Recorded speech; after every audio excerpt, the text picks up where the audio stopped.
Three, two, one, and we're live. How's everybody out in Facebook land and Twitter land and all the rest of those places doing tonight? So, I was supposed to be doing something else here in about 15 minutes. However, it was canceled due to a lack of participation from certain other individuals. It's all right. We are going to adapt and overcome. You guys get a little bit of time with me on an Ask Me Anything. In the meantime, let's go ahead and talk about some issues that are coming up. One is, we'll wait a little bit before answering that. Go ahead and turn on the Do Not Disturb so we can deal with the issues at hand. Medical marijuana in the state of Idaho. We are definitely working on it. Regardless of what else goes on with regards to the Senate, the House, and certain other items of contention, we believe the people of Idaho will do the right thing, whether or not our elected representatives do or don't.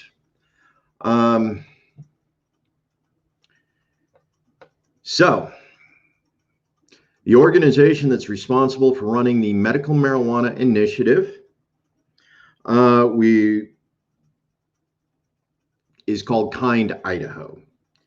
Kind Idaho is doing the right thing. They're driving forward. They are focused entirely on the ballot initiative, regardless of what else is going on. We have another organization, Idaho Citizens Coalition. They are fighting our state legislature. That has the task they've taken on this year. They'll be fighting SJR 101 and whatever else Senator Cecil Grow decides to come up with this year and next.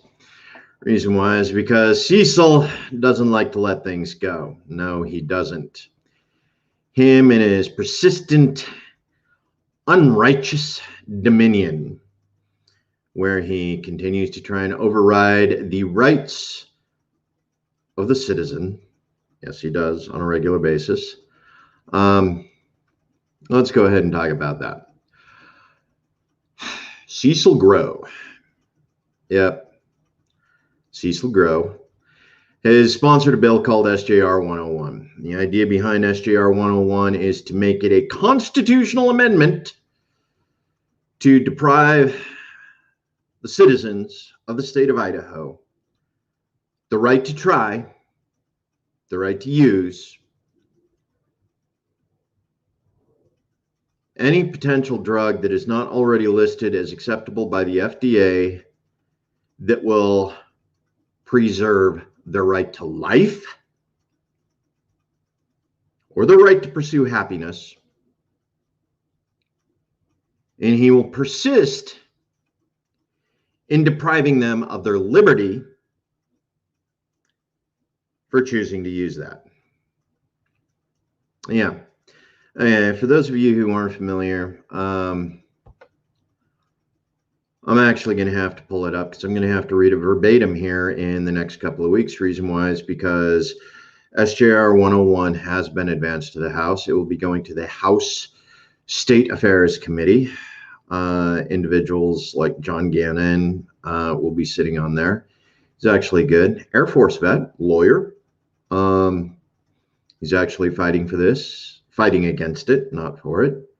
A couple others. Unfortunately, the majority of the committee will go ahead and vote yes on this. They will vote to deprive citizens of Idaho of the right to life, liberty, and the pursuit of happiness.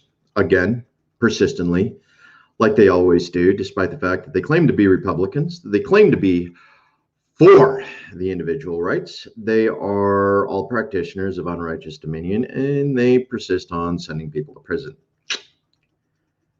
Yeah. Anyway,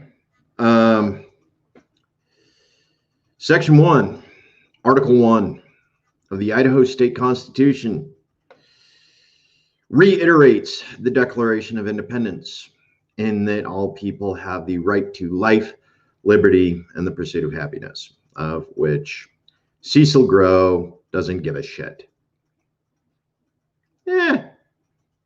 is what it is. Cecil Grow does not believe in the right to life, liberty, and the pursuit of happiness of the individual. And he's decided he wants to give the people of the state the ability to vote on a constitutional amendment that would limit the people. Mind you, not limit government, but limit the people. He's actually advocating for a constitutional amendment that literally pisses all over Section 1, Article 1 of the Idaho State Constitution. Now, good old Cecil Grow isn't the only one in our state legislature who's doing some shenanigans. There's another bill out there, House Concurrent Resolution 003. Okay, HCR 003 authorizes police to arrest people without a warrant based on someone's claim that something happened. So someone can call up the police and say, Joe did something bad. And the police can show up at my house and arrest me, and I would have no idea what I was allegedly accused of doing, especially considering I probably didn't do it. And I would have to spend the night in jail and risk losing my job and income for a day and whatever else. And if I didn't have money for bail, that means I would sit possibly in jail over the weekend, losing more opportunity for income, yada, yada, yada, yada, yada.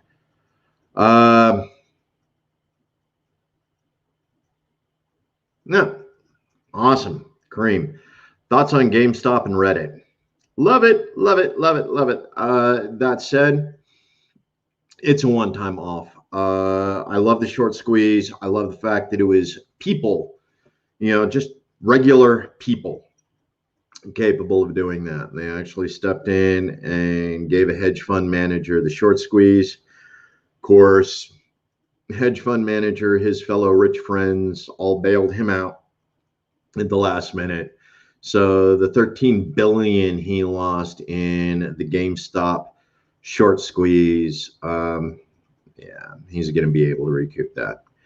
And well, it's going to be a while before a hedge fund manager invests the entirety of their hedge fund's value into a single squeeze, which, that's the way the market works. Squeeze is good, or shorting is good. Squeeze is good. All that said, I think the stock exchange is bullshit. Welcome to casino. Welcome to gambling. As for Cecil Grow, do I think Cecil Grow will grow into individual liberty? No, Cecil Grow will not. Cecil Grow is a quorum of the 70, or at least a former quorum of the 70 of the Latter-day Saints. He is a senior representative, and he continues to persist in presenting bills, many of which he has never actually bothered to read, to the Idaho State Senate for the purpose of depriving the citizens of Idaho of their rights. Yes. He does not like individual liberty. He does not like the citizens having rights. He does not like the citizens questioning his decision about what is best for the people of Idaho. Fuck Cecil. Yeah, that's all I got to say on that matter. Cecil can, turn around and get underneath that big high horse that he rode in on. Ending the war on Yemen. See, that one's an interesting thing, because Trump actually vetoed the congressional attempt to stop funding the war in Yemen. Trump vetoed it. Reason why is because of our relationship with Saudi Arabia. Now, there are certain things that Biden has done with regards to energy here in the United States. The relationship with Saudi Arabia may cause the cost of oil to increase. We all know Biden and the entirety of the Obama administration were very big proponents of fracking, both here in the United States and abroad, which is not green energy, but creating an interesting relationship with Saudi Arabia, where Saudi Arabia and a number of other OPEC countries may decide to change their mind about whether or not they want to bring or whether or not they want to sell oil and at what rate to the U.S. after we affect Saudi Arabia's ability to extract oil from Yemen to sell to us. It's going to be interesting. That's one of the things we knew about the Obama administration was they actually controlled the flow of oil. And the Bush administration before, they did a lot to control the flow of oil, largely to raise prices and make fracking cost effective. Now, what that means is fracking is not cost effective when we have easy, cheap oil. You know, like when Saudi Arabia is selling us Yemeni oil.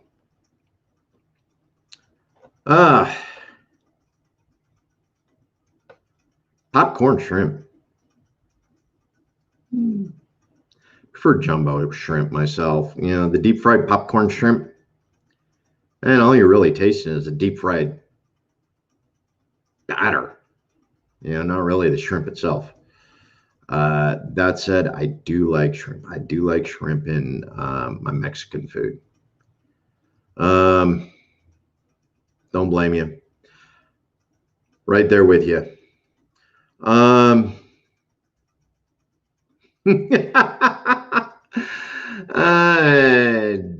John Brennan's a moron. That said, I can understand where he's coming from with regards to an awful lot of things. That said, the duopoly, people like John Brennan in both the Democrat and the Republican side of the House, you know, 5 years ago when Gary Johnson managed to make a fairly deep inroads into, you know, making, I think it was like the 5%, 4%, something like that. It scared the duopoly a certain amount. Now, a lot of them stepped back and they took some time to breathe this time because Joe Jorgensen came in at like 1.2. Now, they shouldn't breathe. The reason was because Joe Jorgensen still managed to pull in the second highest, you know, second only to Gary Johnson's second run, you know, and we got Spike Cohen. You know, he's coming back around for a second round. He's going to go ahead and run again. And I'm looking forward to seeing whether or not he continues to pursue, you know, the spot as the vice presidential candidate, you know, which was what he was running for. He was running to be the vice presidential candidate, the nominee of Vermin Supreme. Vermin made a decent showing. He didn't end up getting it. Joe Jorgensen took the nomination. Now, it's quite possible we may see a different combination, but I honestly expect to see Spike Cohen as in at least some position with the next nomination, whether it's as the presidential nominee or the vice presidential nominee, I don't know. But I'd really like to see Spike as part of that team going in. Him and his organization did an exceptional job of creating the ads, making the message, and recruiting people into the cause. Yeah, but John Brennan, he can go do what I recommended Cecil do. Take his high horse and go get ridden. Yeah. I know. Is that a little too graphic? I hope not. So what else we got going on? Yeah, so HCR 003 here in the state of Idaho. Arrest based on the words. I'd like to see a Mosh primary. I'd like to see Tulsi primary for the Libertarian Party. I'd like to see both of them. Mosh has modified a lot of his positions as extremely conservative Republican. I had problems with Amash because of his forced birth positions. Now, when he stepped over and switched over to the Libertarian Party, he recognized that, forced birth is not part of the Libertarian platform, not by any stretch of the imagination. So, he stepped back and he accepted what an awful lot of pro-life libertarians have done, accepted that the party platform is one of government non-intervention with regards to reproductive rights of women. I'll give him kudos for that. And he's made statements since becoming a libertarian regarding his modification of his position on that. There's still an awful lot of people out there in the Libertarian Party that are advocates for women's reproductive rights, that still hold it against him. I got that. But I think he's made some strides in shifting from the extreme neocon view over to a true libertarian position in regards to the libertarian platform as it is written. Yeah, that issue. How many libertarians out there don't agree with the libertarian platform? Are they real libertarians or not? Mises, Hoppians, a lot of them don't like the libertarian platform. And they love to tell everybody that their version of libertarianism is the version of libertarianism. And they shouldn't listen to the libertarian platform, even though that is what everybody's running on. Mises Caucus has been working a long time to try and change some of those issues on the platform. They still haven't been able to negotiate, get a significant amount of the majority to actually vote with them to change those platform issues, such as government non-intervention of women's reproductive rights. Libertarianism and anarchism are becoming heavily confused. Dude, no kidding. No kidding. And part of that happens to be that the libertarian platform happens to be the closest party platform to anarchy that the anarchists can identify with. The libertarian platform is by its very nature minarchist. It still requires the constitutional government to exist, not the current version of whatever we've got. But at least roll it back to the constitutional version is hammered out by Hamilton and the rest of them, even though a lot of libertarians would rather go back to the Articles of Confederation. There's an argument for the Articles of Confederation, return to that. But yeah, libertarianism and anarchism, absolutely getting confused a lot these days because an awful lot of people have seen what Hamilton's constitutional government was allowed to become. And they don't like it. Understandably so. The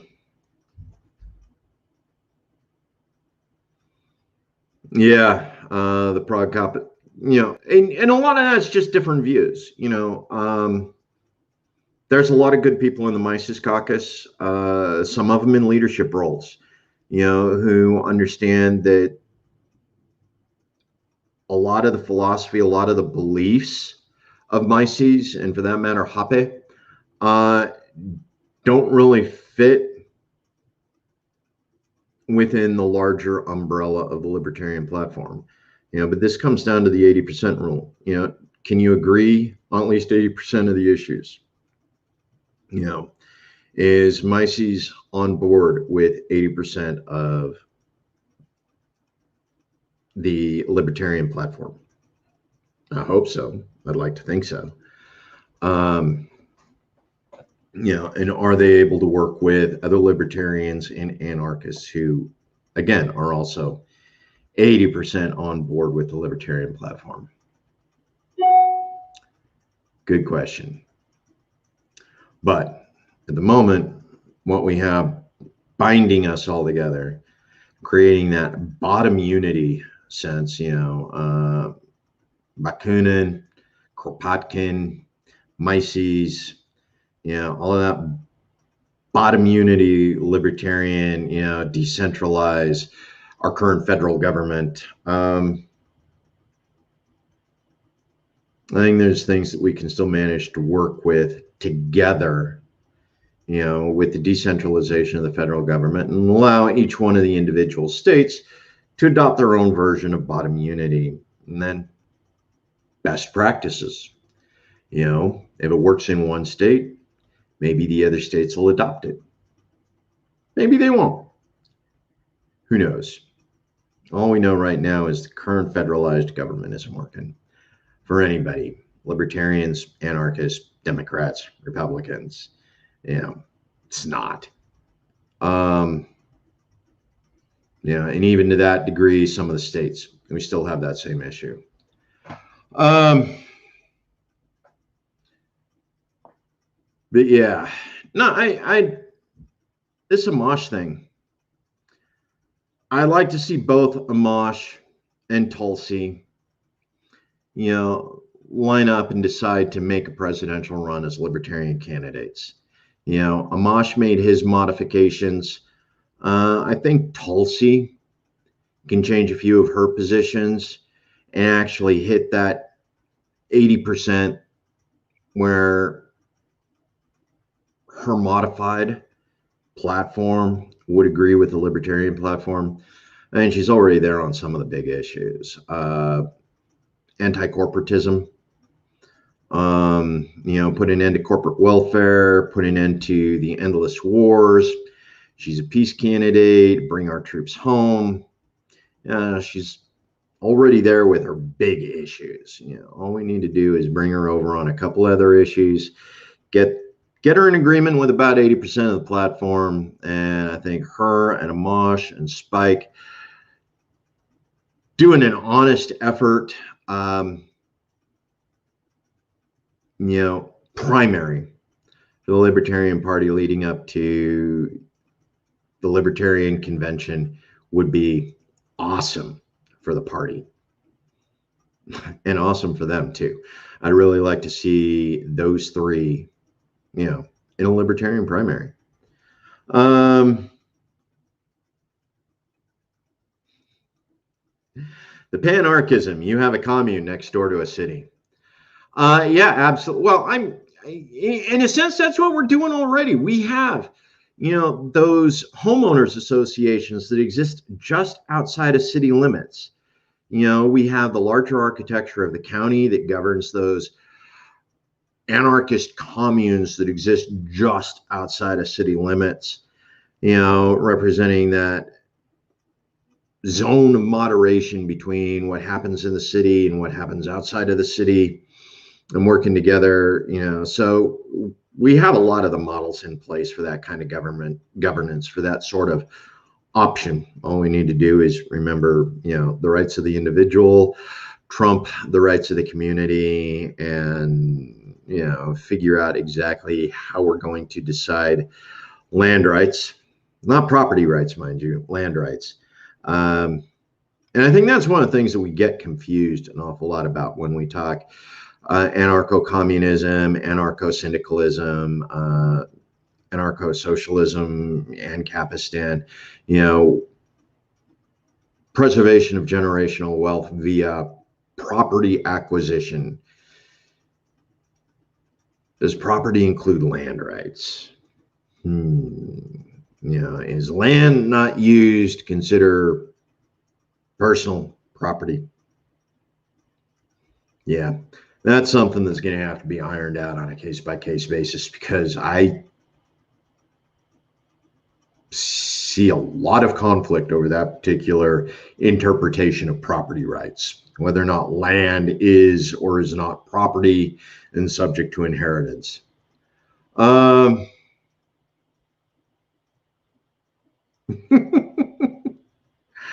Getz for mayor. Shout out to Getz. I'd love to help you, Getz. But that said, I have a prior commitment to most of my resources, most of my funds. Kind Idaho, we're working on fighting SJR 101 here in the state of Idaho, which would be a constitutional amendment that strips Idaho citizens of the right to life, liberty, and the pursuit of happiness via the use of psychoactive drugs, intemperance. We're fighting that. And we're also working on getting a medical marijuana initiative off the ground and running here in the state of Idaho. Really want to see you succeed with that, Getz. Stroudsburg deserves, they need a libertarian sitting in that seat. You won't be the first libertarian mayor, but Stroudsburg will definitely appreciate the lessons learned that you'll be bringing to the table from all of those libertarian mayors who have paved the way for you to sit in that seat. So, any of you out there watching me, give Getz a shout out. I know where my money's going. If it wasn't going there, I'd be giving it to Getz. But, there we go. You got it right there, getzformayor.com. Go on, find his PayPal or his donation button or however you got it set up. Getz gets it. Mayor of Stroudsburg. Getz for mayor. Solosky for Pennsylvania. Kareem, we got a lot of great libertarians out there that are already running for office. They've already put their name in the hat. Kareem, he's early into the 2-year cycle trying to get his name out in support of his run. Solosky's out there working on his. Getz, he's running for mayor. Getz, I got a question. Is that going to be a 2021 election? Is that going to be November 2021 when the Stroudsburg mayoral election goes into effect? Because I know the cities around here, it's the odd years rather than the even years. We got an interesting cycle here. Our governor runs every 4 years, opposite the president. Okay, so Getz for mayor, Getz for Stroudsburg, 2021. He needs help now, folks. He needs help now because he doesn't have a lot of time left to make his campaign, to really get his name out there, to really make the push happen. Let's see, it's February now. February, March, April, May, June, July, August, September, October. He's down to 8 months, man. He's down to 8 on a city budget. You guys can make it happen for him, though, right? Absolutely. Kareem, 2022. He's helping Solosky with his run. He'll start his own run here shortly. If I understand that, is that right, Kareem? Signs, door knocking, man. That's where it's at, especially for the city. It's door knocking. It's get out. It's talk to every one of them. Show them your face. And Getz has a nice photogenic face there. Go to his page, look him up. Getz is photogenic, not like me. But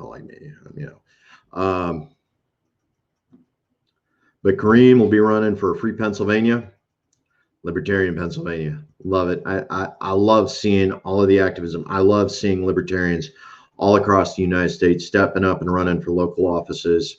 Even district seats. Maybe a congressional seat. Maybe a U.S. Senate seat. Step in. Every race ran is a chance to win.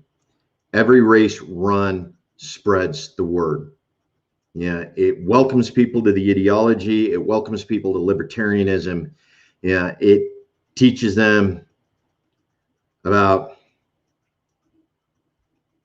perseverance and individual liberty and individual responsibility. And don't want to forget that part. Libertarianism, it's about individual responsibility too, folks. You know, it's about you taking responsibility for your life. It's about you taking responsibility to help your community succeed and strive to be better. Okay. Yep. Right. Oh, yeah. It wasn't for photographers, dude. It always helps to have an awesome photographer. Definitely kudos to your photographer and your webmaster. It helps when you have people that want to make you look good. It really does. You know, me, I got the whole old, you know, hobos with shotgun, little, you know, old school Rutger Hauer. Yeah. And, dude, yeah. But, no, absolutely right, Kareem. Freedom won't give you a perfect world, but it gives you the freedom to make your world perfect. Absolutely. So with that, I'm going to go ahead and sign off, folks. Remember, family, friends, community. As long as you got those three things, you can make anything happen. Love you guys. Peace out. Stay safe. Stay responsible.